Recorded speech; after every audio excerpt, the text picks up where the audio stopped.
अल्हम्दुलिल्लाह वस्सलातु वस्सलामु अला मन ला नबी बाद। दुनिया में बहुत सारे लोग ऐसे हैं जिनको अल्लाह ताला ने बहुत माल अता किया है। कोई भी बंदा जब घर से बाहर निकलता है बड़ी बड़ी गाड़ियों को देखता है, बड़ी इमारतों को देखता है, बहुत माल वालों को देखता है।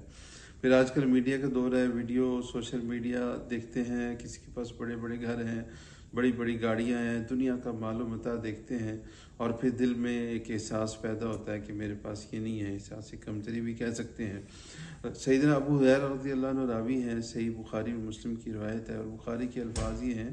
प्यारे नबी अलैहिस्सलाम ने इरशाद फरमाया कि जब तुम में से कोई देखे मन फुद्दिल अलैहि, जिसको फजीलत हासिल है इसके ऊपर माल में, उसके पास माल ज़्यादा है, दुनिया की चीज़ें उसके पास ज़्यादा है, तो फिर क्या देखें? तो फिर जो मन असफल मिन्हु, जो उससे नीचे हैं, उनको भी देख लें। अगर 2-4 हज़ार लोग ऐसे हैं जिनके पास आपसे ज़्यादा रिस्क है, तो लाखों नहीं करोड़ों ऐसे लोग होंगे जिनके पास एक वक्त का खाना भी नहीं होता।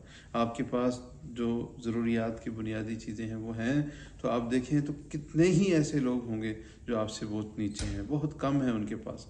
तो सिर्फ अपने से ज़्यादा माल वालों को नहीं देखना चाहिए, बल्कि हकीकत तो ये है कि दीन के मामले में अपने से ऊपर देखें कि अगर मैं थोड़ा बहुत कुरान पढ़ लेता हूँ दिन में, तो ऐसे लोग हैं जो 1-1 पारा रोज़ाना पढ़ लेते हैं, 2-2 पारा रोज़ाना पढ़ लेते हैं, इससे ज़्यादा भी पढ़ते